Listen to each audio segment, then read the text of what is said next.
Does your mop head hydrangea or big leaf hydrangea look like this? I'm going to tell you what you need to do, and unfortunately what happened. So this is due to a late frost. I'm in zone 6B, and unfortunately we had some really, really nasty temperatures way late into the season. To be honest, the other day it was like 40 in the morning. So, I mean, we're in June here and we've just had really horrible temperatures. I haven't even finished planting my garden because the temperature's just been so low.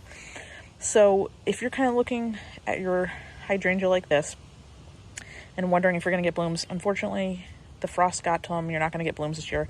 And here's why I'm saying this and what this means.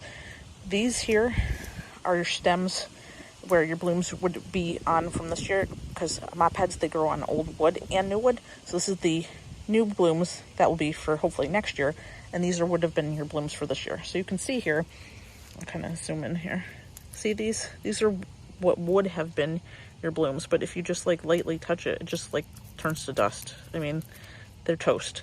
So what you're gonna do, what I'm gonna do, I have a lot of work ahead of me here, is I'm gonna cut down these old dead canes to where there is actually new growth.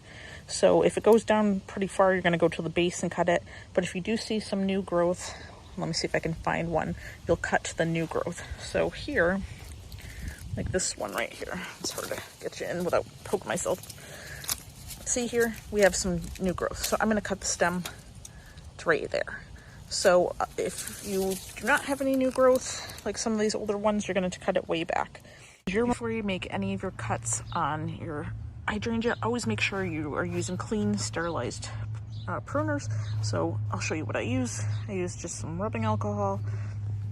I use some paper towels, and I just take my pruners and I clean and wipe the blades. You just don't want to be carrying any disease from anything or blight from anything that maybe previously pruned or chopped to your new plant. So just wipe them off before you start and you should be good. Okay, you can see I got started here already, and I'm going to show you exactly where I make the cuts. So I'm going to follow this one down. You can see there's still some signs of life where there's green leaves budding out over here. So I'm going to take my pruners and I'm going to cut just above that. Then I'm going to look and assess some of the other stems, and that one looks pretty dry and brittle. There's no signs of leafing or anything, so I'm going to cut and take that entire branch out. You can see it's just very dry, brittle, really no signs of life. I know a lot of gardeners get fearful about making cuts, but I want to show you it'll be okay. You can see here where I made the cut, there's like a ring of green around it. So that means the plant is still healthy, alive, and thriving. Whereas the other cuts and stems, you can see there's no green. It's brown, it's dry, it's brittle. There's no life to that. So you're not harming the plant. You want to bring it down to a nice, healthy area to help rejuvenate your plant. You don't want to leave dry, dull stems that are just not doing anything good for your plant. And here you can see my finished product.